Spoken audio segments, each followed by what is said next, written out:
জলপাই দিয়ে গুঁড়ো মাছের চচ্চড়ি করছি। একদম টক ঝাল সব কিছুই হবে। অনেকেই আছো ঘরেও কাজ করছো, বাইরেও কাজ করছো, দুদিকে সামলাতে গেলে খুব হিমশিম খেয়ে যাচ্ছ। এইভাবে রান্নাটা করে নিও, খুব তাড়াতাড়ি হয়ে যাবে। একটা মিক্সি জারে পেঁয়াজ, রসুন, লঙ্কা, টমেটো একসাথে পেস্ট করে নেবে। তারপরে যে যেরকম সবজি খাবে সেই পরিমাণে সবজি দেবে।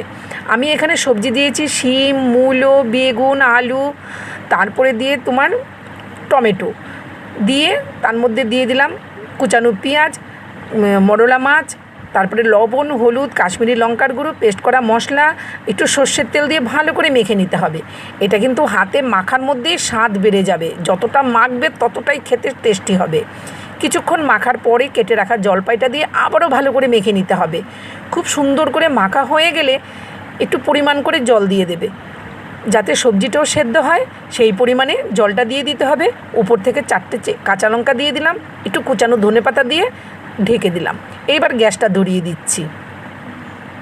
দেখো গ্যাসটা ধরিয়ে দিয়ে ঠিক 10 মিনিট রেখেছি।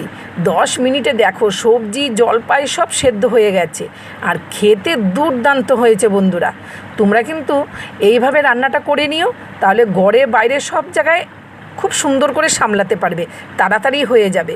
খেতে দুর্দান্ত হয়েছিল।